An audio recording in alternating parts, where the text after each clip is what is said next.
لله رب العالمين والعاقبة للمتقين والصلاة والسلام على سيد الرسل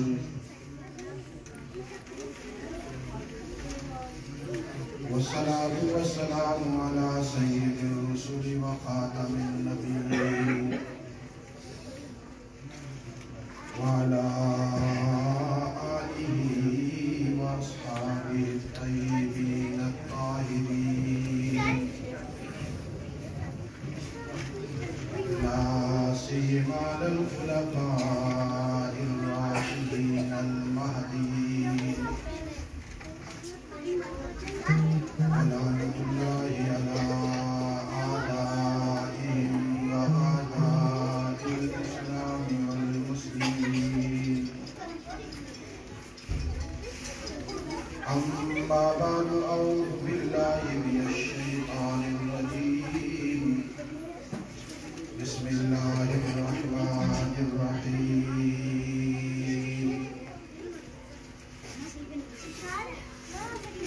وهذا كتاب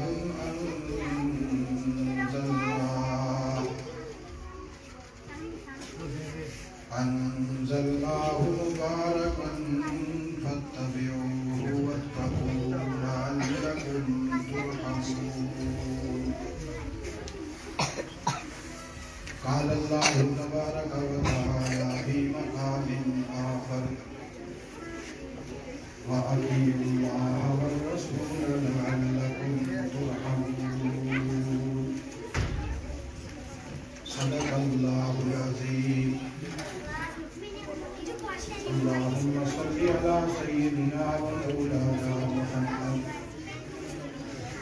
وعلى آل سيدنا ومولانا محمد وبارك وسلم عليه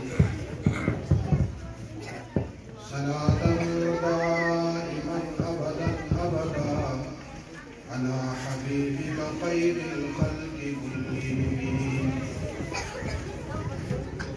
هو الحبيب الذي ترجى شفاعته لكل حرب من الأحوال المقتحمين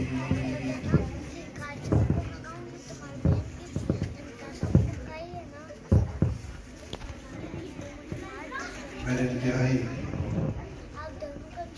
محترم علماء کرام قرائے اعظام بزرگان اور نوجوانان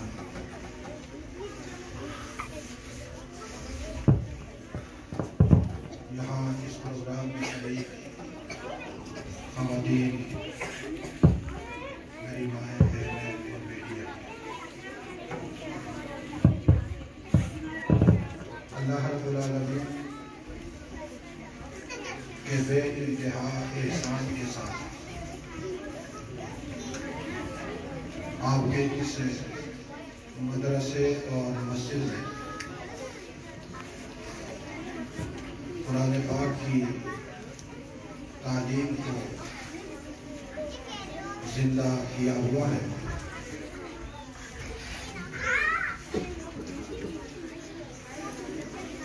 اور اللہ نے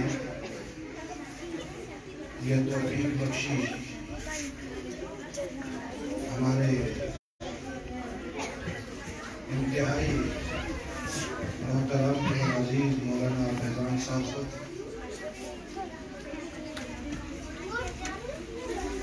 کہ انہوں نے اس مسجد کو گلشن محمد رسول اللہ بنایا ہوا ہے. یہ بالکل چھوٹے سے تھے، قاری بابر صاحب کے پاس حفظ کرتے تھے. اس وقت بھی اسی طرح کمزور سوکھے ہوئے کہ الحمدللہ ان کی شفقتوں سے حفظ کیا، قرآن حکیم کی گردان مکمل کی، علوم نبوت حاصل کیے اور پھر اپنے ہی گاؤں اور محلے میں علاقے میں اللہ کے قرآن کی تعلیم کو زندہ کرنے کے لیے اپنے آپ کو وقف کر دیا. اور ابھی یہاں جب میں آیا تو مجھے تعارف ہوا کہ یہ بشارت صاحب کے بیٹے ہیں. یہ اور میرا ان کا قربت کا تعلق ہے. لیکن ایک بات میں آپ حضرات سے عرض کروں. اللہ رب العالمین جب کسی قوم پر یا کسی بستی پر یا کسی علاقے پہ اپنی رحمت کو برسانے کا فیصلہ کرتے تو اس علاقے میں اور اس قوم میں مدرسے کا قیام فرما دیتے ہیں. کیا کہا میں نے؟ کیا کہا ذرا بتائیں؟ کہ میں دیکھ رہا تھا، میں نے درود پاک پڑھا، ایک آدمی نے بھی درود پاک نہیں پڑھا. جب درود پاک پڑھا جاتا ہے تو مجلس میں بآواز بلند درود پاک پڑھا جاتا ہے. دو چار کی زبانیں میں نے ہندی میں دیکھی، باقی سارے افسر بنے. اونچی آواز سے اور اونچی آواز.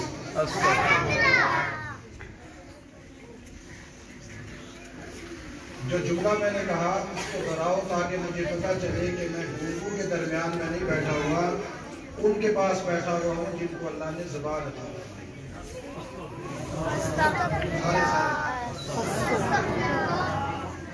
بچے زیادہ شور کر رہے ہیں اور بڑے بالکل.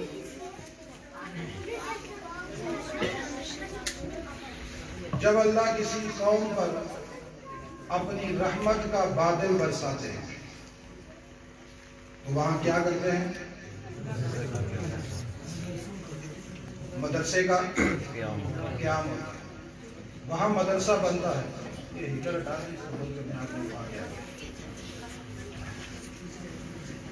اس کو بند بھی کر دیں.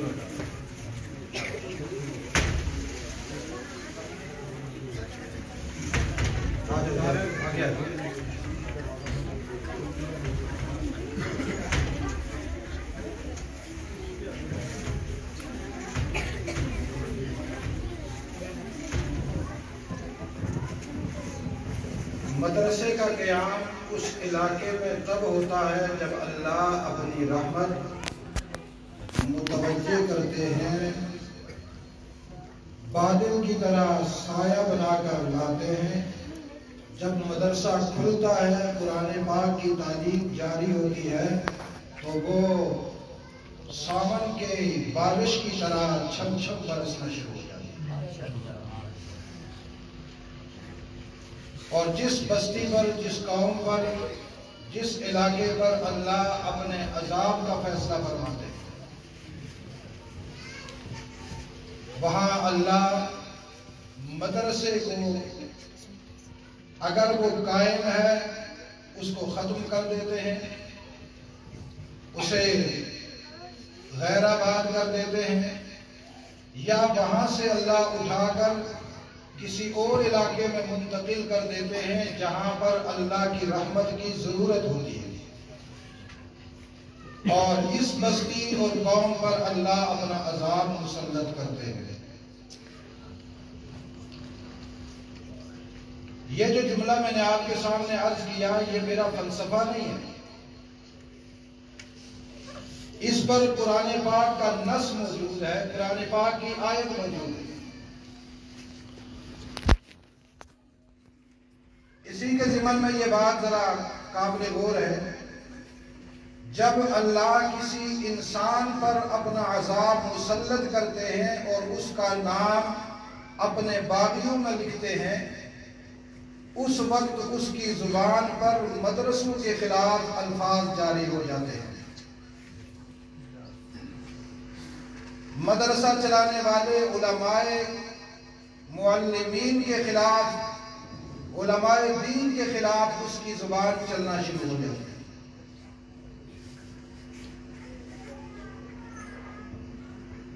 جب کوئی انسان یہ فیصلہ کرے کہ اللہ مجھ پر اپنی رحمت کیے ہوئے ہیں یا اپنی ناراضگی اور عذاب کا فیصلہ کیے ہوئے ہیں، تو وہ ایک سمپل سے نمونے سے اپنے آپ کو چیک کر سکتا ہے۔ اگر اس کے دل و دماغ میں مدرسے کی محبت ہے اور اس کے ساتھ فکری طور پر لگا ہوا ہے، تو پھر اللہ کی رحمت اس کی طرف متوجہ ہے کہ وہ اللہ کے قرآن کی تعلیم کو عام کرنے کے لیے اپنے آپ کو مشغول کیے ہوئے ہیں۔ اور اگر وہ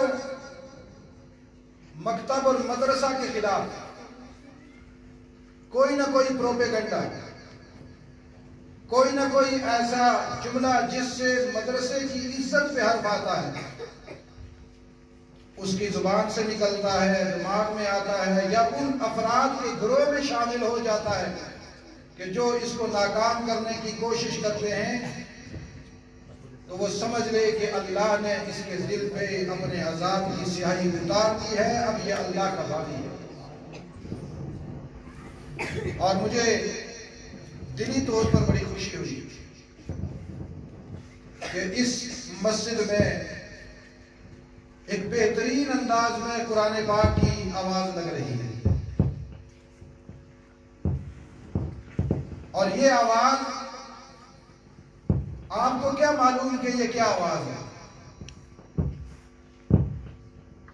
جس بستی سے قرآن پاک کی آواز اٹھتی ہے، آپ کو کیا معلوم کہ اس مٹی کے ذرات اللہ کے دربار میں کس طرح کی دعائیں کرتے ہیں اس فرد کے لیے جو وہاں قرآن کی آواز لگا رہا ہوتا ہے، یا ان افراد کے لیے جو آواز لگانے کا سبب بنتے ہیں۔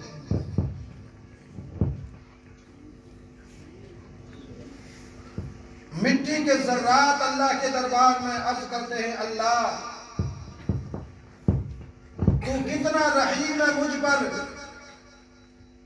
کہ تو نے ایسے افراد میرے سینے پہ بٹھا دیے جو دن رات تیرے قرآن کی تلاوت کرتے ہیں، اور ایسے افراد تو نے مسلط کر دیے کہ جو اس قرآن کی آواز کو آگے بڑھانے کے لیے اپنی جان اور مال لگاتے ہیں۔ اے اللہ، میں تیری اس تقسیم پر راضی بھی ہوں اور تجھ سے دعا کرتی ہوں کہ یا اللہ ان قرآن پڑھنے والے اور ان کو پڑھانے والوں کی بخشش کے فیصلے فرما دے۔ اللہ اس کی زندگی میں مٹی کے ذرات کی دعا کو قبول فرماتے ہوئے عرش برین پر لکھ دیتے ہیں، فلاں بستی، فلاں محلہ، مسیاری کا علاقہ، ڈھوک پنگاں، وہاں بیٹھے ہوئے معصوم بچے قرآن پڑھتے ہیں۔ ان بچوں کے والدین کے نام بھی لکھو، ان کے اساتذہ کے نام بھی لکھو، جو اس مدرسے کو چلانے میں مدد کرنے والے بوڑھے اور جوان ہیں، عورتیں اور مرد ہیں، ان کے نام بھی میرے عرش برین کی زینت بنا دو۔ جب تک یہ زمین پر قرآن پڑھا جاتا رہے گا، یہ سارے کلمات آسمان کی طرف چڑھتے رہیں گے، اور میں خدا ان کے ناموں کو دیکھ کر ان پر فخر کرتا ہوں۔ یہ کوئی معمولی بات نہیں ہے۔ سبحان اللہ۔ میں کبھی کبھی جب ظاہری تھا، ظاہری کہتے ہیں جو قرآن کے ظاہری معنی پر عمل کرے، تو ظاہری باتیں کرتا تھا اور روحانی باتوں کو نہیں مانتا تھا۔ جب میں نے روحانیت میں ڈوب کر دیکھا، آپ سوچ نہیں سکتے کہ میں نے عرش برین کے اوپر کن کن لوگوں کے نام لکھے ہوئے دیکھے۔ کبھی کبھی وہ زندہ بھی ہیں، میرے سامنے آ جاتے ہیں تو میری آنکھیں حیا سے جھک جاتی ہیں۔ ہے یہ کیسا آدمی، دیکھنے میں بالکل ملنگ تلنگ سلنگ، اور دیکھنے میں بالکل اس کی کوئی حیثیت نہیں، مزدور، کمزور، غریب، لیکن اللہ نے اس کا نام کہاں لکھا ہے؟ فقط کے کتبوں میں لکھا ہے۔ اور آواز آتی ہے، یہ نام ہم نے یوں نہیں لکھے، یہ زمین پر بیٹھ کر جب میرا نام لیتے ہیں، میرا کلام پڑھتے ہیں، میرا قرآن پڑھتے ہیں، یا میرا قرآن پڑھنے والے بچوں کے پاؤں کو چومتے ہیں۔ ان کو آتا نہیں ہے پڑھنا، ان کے پاؤں کو چومتے ہیں، ان کو حافظ جی کہتے ہیں، ان کو مولانا کہتے ہیں، ان کا ہاتھ پکڑ کر کوئی 10 روپے دے دیا، بیٹا مونگ پھلی کھا لینا، مدرسے سے آیا کسی نے 50 روپیہ دے دیا، کوئی ان کو دیکھ کر کھڑا ہو جاتا ہے، قرآن پڑھنے والے بچے ہیں، ان کے دل میں میرے قرآن کا اتنا احترام ہے، قرآن پڑھنے والوں کا، جہاں پر میں نے قرآن کی آیات کی روشنی رکھی ہے وہاں ہی ان کے نام کی روشنی بھی رکھی ہے۔ تو یہ علاقہ، یہ محلہ، یہ گاؤں، یہ بستی، یہ اتنی خوش قسمت ہے کہ یہاں قرآن پاک چاہے زبانی حفظ کیا جائے یا دیکھ کر پڑھا جائے۔ آپ سمجھتے ہوں گے شاید ناظرہ پڑھنے والوں کی کوئی ویلیو نہیں، حافظ بھی زبان سے ہی قرآن پڑھتا ہے، اور جو ناظرہ پڑھتا ہے دیکھ کر وہ بھی کس سے پڑھتا ہے؟ کس سے پڑھتا ہے؟ زبان سے پڑھتا ہے۔ وہ زبانی پڑھنے والا بھی دل سے پڑھتا ہے، یہ بھی دل سے پڑھتا ہے، وہ بھی اللہ کا کلام سمجھ کے پڑھتا ہے، یہ بھی اللہ کا کلام سمجھ کے پڑھتا ہے، اس کا بھی تعلق اللہ سے ہے، اس کا بھی تعلق اللہ سے ہے۔ فرق صرف حفظ اور غیر حفظ کا ہے، قرآن پڑھنے میں دونوں برابر ہیں۔ اللہ تعالیٰ ان فرقوں کو نہیں دیکھتے، نیت کو دیکھتے ہوئے جہاں حافظ قرآن حفظ کرنے والوں بچوں کا نام ہے وہاں ناظرہ پڑھنے والے بچوں کا بھی نام ہے۔ اور یہ میرا نظریہ جو میں نے قرآن پاک کی گہرائیوں میں ڈوب کر دیکھا ہے وہ یہ ہے کہ جو لوگ زندگی میں قرآن کے حافظ نہیں بن سکے کسی وجہ سے، لیکن زندگی بھر قرآن کی تلاوت کرتے ہیں، زندگی بھر قرآن سے ان کا رشتہ قائم ہے، دن قیامت کے اللہ انہیں کہے گا تم بھی میرے قرآن کے حافظ ہو، آؤ تمہارے قرآن کے عشق کی وجہ سے میں تمہیں بھی قرآن کے حافظوں میں شامل کرتا ہوں۔ جس طرح تم قرآن دیکھ کر دنیا میں پڑھ کر میرے کلام کی رہنمائیاں حاصل کرتے تھے، آج میں خدا خود تمہارے سینے میں قرآن کو محفوظ کروں گا، چلو قرآن پڑھتے جاؤ، اسے اسی لہجے میں سناتے جاؤ۔ لیکن اس شخص کے لیے کہ جو زندگی بھر قرآن کیا کرے گا؟ کیا کرے گا؟ پڑھے گا، زندگی بھر پڑھے گا، اور قرآن کو اس محبت سے پڑھے، یہ ہمارے اللہ کی باتیں ہیں۔ کیا ہے یہ؟ کیا ہے یہ؟ اللہ کی باتیں ہیں۔ لوگ کہتے ہیں نا قرآن کلام اللہ ہے، کلام اللہ کا کیا معنی ہے؟ اللہ پاک کا کلام، اللہ پاک کی باتیں، اللہ نے جو ہم سے باتیں کی ہیں، جو اللہ نے ہم سے گفتگو کی ہے،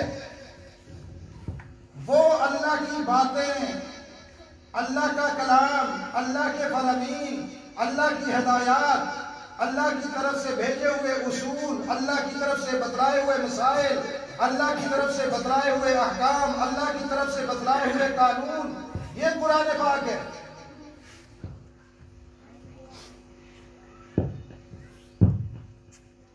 یہ راز کسی کو معلوم نہیں کہ مومن، یہ راز کسی کو معلوم نہیں کہ مومن قاری نظر آتا ہے، حقیقت میں ہے قرآن۔ یہ راز کس کو معلوم ہے کہ ہمیں بیٹھا ہوا بچہ قرآن پڑھتا ہوا نظر آتا ہے؟ لوگ کہتے ہیں قاری ہے، قرآن پڑھتا ہے، لیکن راز کی بات یہ ہے کہ یہ قاری نہیں، یہ اصل قرآن ہے۔ اس کا جسم قرآن کا عکس بن گیا، جو قرآن کی آیتیں پڑھتا جاتا ہے، قرآن کے انوارات کی تجلی اس کے جسم میں منتقل ہوتی جاتی ہے۔ بظاہر دیکھنے میں بشر نظر آتا ہے، لیکن اس کی روح میں اللہ اپنے قرآن کے انوارات منتقل کر دیتا ہے۔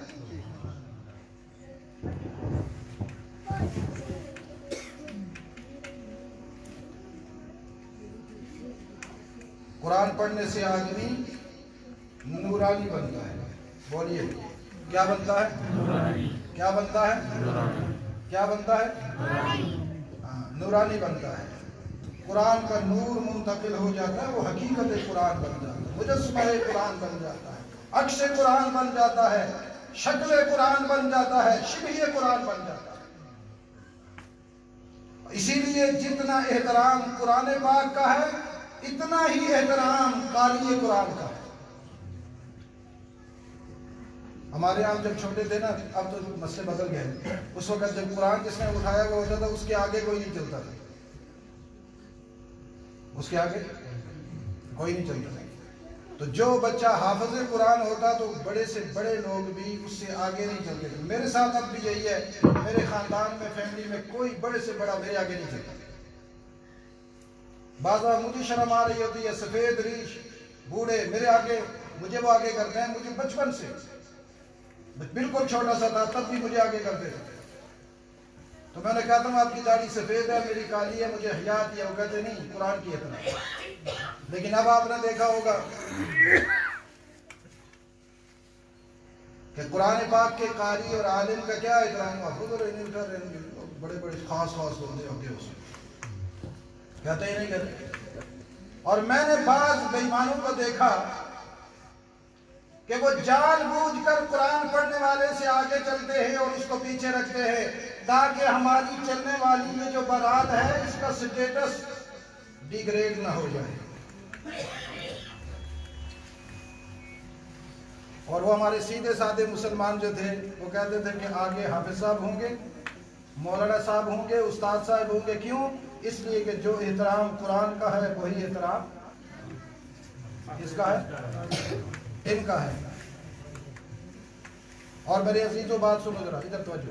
میں بالکل دو چار باتیں، تقریریں ہو گئی ہیں، میں سادی باتیں اس لیے کر رہا ہوں تاکہ دل میں بات اتر جائے۔ اس لیے آپ اللہ کا شکر ادا کریں کہ یہاں اس مسجد میں مدرسہ قائم ہے۔ کہو اللہ تیرا شکر، اونچی آواز سے کہو اللہ تیرا شکر۔ یہاں اس مسجد کے متعلقہ بندے کتنے ہیں یہاں اس مسجد میں؟ وہ ہاتھ کھڑا کریں۔ سارے مسجد کے متعلق ماشاء اللہ۔ اب یہاں ایک بات سن لو، پھر میں نے جو آیت پڑھی اس کا صرف ترجمہ کروں۔ یہ تبلیغی بات ہے۔ انگریز نے ہمیں ایک مسئلہ بتایا اور وہ مسئلہ دیندار لوگوں کی زبان پر ہے۔ میں پچھلے دنوں ایک جگہ ہمارا پروگرام تھا، جا رہا تھا تو ایک قاری صاحب معذور ہے، وہ میرے گاڑی میں نے بٹھائے تو میں نے پوچھا، کہنے لگے جی میں نے مدرسہ شروع کیا الحمدللہ اور اتنے بچے ہو گئے۔ میں نے کہا تنخواہ پلے والے دیتے ہیں؟ کہتے نہیں میں نے خود ہی شروع کیا۔ میں نے کہا آپ کی کوئی تنخواہ؟ کہتے نہیں فی سبیل اللہ پڑھاتا ہوں۔ تو مجھے جلال آ گیا، میں نے اسے پیچھے مڑ کے دیکھا، میں نے کہا کیا کہا؟ کہتے جی فی سبیل اللہ پڑھاتا ہوں۔ پھر میں نے پوچھا، میں نے کہا کیا کہا؟ کہتے جی فی سبیل اللہ۔ میں نے کہا اس کا مطلب کیا ہے؟ کہتے تنخواہ نہیں ہے ویسے پڑھاتا ہوں۔ میں نے کہا آپ کو کس نے کہا یہ فی سبیل اللہ ہے؟ بغیر تنخواہ کے پڑھانا یہ فی سبیل اللہ ہے؟ یہ ترجمہ تو دنیا کی کسی لغت میں نہیں ہے، اسلام کے کسی قانون میں نہیں ہے۔ یہ تو ہمارے پیر و مرشد محترم انگریز صاحب نے ہمیں دیا کہ دینی کام پر کسی کو کوئی اجرت نہیں دینی، کیونکہ دین پڑھنے والے علماء کو اگر اچھی اجرت مل گئی یہ ہمارے ہاتھوں میں ہی نہیں آئیں گے، یہ ہمارے مشن کو روک ڈالیں گے۔ میں نے کہا فوراً اپنی تنخواہ مقرر کرو، ملے یا نہ ملے رجسٹر پر لکھ دو یہ میری تنخواہ ہے، فلاں مہینے کی باقی ہے، فلاں مہینے کی باقی ہے، فلاں مہینے کی باقی ہے۔ کوئی دے تو الحمدللہ، نہ دے تو کہو اے اللہ تنخواہ تو میری مقرر ہے، باقی نہیں مل رہی تو کوئی نہیں، میں ایسے ہی پڑھاتا رہوں گا۔ اب ذرا سننا بات جو میں سمجھانا چاہتا ہوں، وہ بات کیا ہے؟ میں نے ان سے پوچھا، میں نے کہا مجھے ذرا ایک بات بتاؤ، جہاد عبادت ہے یا نہیں ہے؟ کیا ہے؟ عبادت ہے اور اعلیٰ ترین عبادت۔ اسلام کی سربلندی جہاد میں، اسلام کی عظمت جہاد میں۔ مجھے یہ بتلاؤ کہ کون کون صحابہ اکرام تھے جو جہاد میں گئے اور جب ان کو مال غنیمت ملا تو انہوں نے کہا جی ہم فی سبیل اللہ بڑھا کر جہاد کرنے آئے تھے، ہم نہیں دیتے؟ کوئی ایک صحابی بتلاؤ۔ رسول اللہ نے فرمایا ہو کہ یہ جو مجھے ملا ہے میرا حصہ جو شریعت نے قرآن نے مقرر کیا اللہ نے، میں نہیں دیتا، میں فی سبیل اللہ ہوں۔ مال غنیمت کا تقسیم ہوتا تھا یا نہیں ہوتا تھا؟ اور ہر ایک صحابی کو اس کے بدلے میں مال غنیمت ملتا تھا. یہ دراصل اللہ کی طرف سے جہاد کرنے پر اجرت ملی. یہ تنخواہ ہے اللہ کی طرف سے. اور پھر سیدنا فاروق اعظم نے جب باقاعدہ سائنٹیفک طریقے سے اسلامی حدود آگے بڑھی، مؤثرین مقرر کیے، خطباء مقرر کیے، قاضی مقرر کیے، اور گورنمنٹ کی طرف سے ان کو تنخواہ مقرر کی کہ یہ اللہ کے دین کی سرفرازی کا کام کرتے ہیں، یہ اللہ کے راستے میں ہیں، ان کا دنیاوی خرچہ سلطنت اسلامیہ پر لازم ہے. فی سبیل اللہ کا معنی یہ ہوتا ہے کہ دین کا کام کرنا. کیا کرنا؟ اونچی آواز سے کیا ہے؟ دین کا کام کرنا. ایک آدمی قرآن پڑھا رہا ہے، یہ کیا کر رہا ہے؟ دین کا. نماز پڑھا رہا ہے، کیا کر رہا ہے؟ دین کا. دعوت دے رہا ہے، یہ کیا کر رہا ہے؟ دین کا. تبلیغ کر رہا ہے تو کیا کر رہا ہے؟ جہاد کر رہا ہے تو کیا کر رہا ہے؟ نعت پڑھ رہا ہے تو کیا کر رہا ہے؟ اشعار پڑھ رہا ہے، کیا کر رہا ہے؟ دین کا کام کر رہا ہے. ایک آدمی چلتے چلتے کسی کو بہلائی کی بات بتاتا ہے، کیا کر رہا ہے؟ لیکن ایک یہ کہ 24 گھنٹے اس کا کام ہی ہے اسلام کے شعبوں کو زندہ کرنا، اور اس کی خدمت اسی احترام میں کی جائے گی جتنا دل میں احترام ہے. جتنا کیا ہے؟ اونچی آواز سے کیا ہے؟ دل میں احترام ہے قرآن پاک کا. اور قرآن پاک کے احترام میں اہل علم، علماء، قراء کا اتنا احترام کرو، اتنا احترام کرو کہ اپنی آمدنی میں سے ایک خطیر رقم ان کے لیے وقف کرو. ہم الحمدللہ میدان جہاد میں ہیں. کس میں ہیں؟ آپ سوچ نہیں سکتے. یہ ہم چھوٹے چھوٹے بچے بچیاں ادھر آ رہے تھے نا، ناظرہ قرآن پاک پڑھ رہے تھے. میں دیکھ رہا تھا، لوگ کہتے ہیں کہ حافظ صاحب نے بچوں کو قرآن پڑھایا. میں ان کے چہرے پر آنے والے وقتوں میں یہود و نصارہ کی تہذیب کا خاتمہ دیکھ رہا ہوں. وہ یہود و نصارہ جنہوں نے میرے نوجوان کے سر سے ٹوپی اتاری، وہ یہود و نصارہ جنہوں نے میرے نوجوان کے لباس کو پینٹ شرٹ میں تبدیل کر کے برہنہ کر دیا، جس نے اس کو سونے کے لیے ٹراؤزر کی تعلیم دی، جس نے اس کے منہ پہ بوڑھے چڑھا کر سر سے ٹوپیاں اتار دی، جس نے کہا ننگے سر تو نماز ہو جاتی ہے لیکن کرونے کے ڈر سے منہ پہ بوڑھا چڑھا کے نماز پڑھی، جس نے بے حیائی کا اتنا عموم کیا، اتنی بے حیائی عام کی کہ اس کو تہذیب اور تمدن کا نام دے کر ایک ترقی کا اعلیٰ نام دے دیا. میری اور آپ کی جنگ ہے اس تہذیب سے. میری اور آپ کی ایک عظیم جنگ ہے جو ہم نے قرآن کے آئینے میں لڑنی ہے. اور یہ جنگ ہم صرف قرآن سے لڑ سکتے ہیں. بولیے کس سے لڑ سکتے ہیں؟ قرآن کی تعلیم سے. آج آپ دیکھیں کہ بہت ساری جماعتیں ہیں، وہ اپنی اپنی کتابیں لے کر بغل میں لے کر یہ کتاب پڑھیں جی ماشاءاللہ بڑی اچھی کتاب ہے، یہ بڑی اچھی کتاب ہے. لوگ کتابیں پڑھتے ہیں، کوئی یہ نہیں کہتا کہ قرآن پاک کو پڑھو. بلکہ انگریز نے مسئلہ بتایا جو قرآن کا ترجمہ پڑھے گا گمراہ ہو جائے گا. پھر انگریز کے سرخرید ملاؤں نے کہا قرآن کے ترجمے کو ہاتھ نہ لگانا، گمراہ ہو جاؤ گے، صرف مولویوں کا کام ہے. قرآن کہتا ہے هو اللہ الذی لا الہ الا هو عالم الغیب والشہادہ هو الرحمن الرحیم هو اللہ الذی لا الہ الا هو الملك القدوس السلام المؤمن المؤمن المهيمن العزيز الجبار المتكبر سبحان الله عما يشركون هو الله الخالق الباري المصور له الأسماء الحسنى يسبح له ما في السماوات والأرض وهو العزيز الحكيم. اب اس کا کوئی ترجمہ کرے، ترجمہ پڑھے تو کیا ترجمہ ہوگا؟ هو اللہ الذی لا الہ الا ہوا، وہ اللہ الذی لا الہ الا ہو، جس کے علاوہ کوئی معبود نہیں.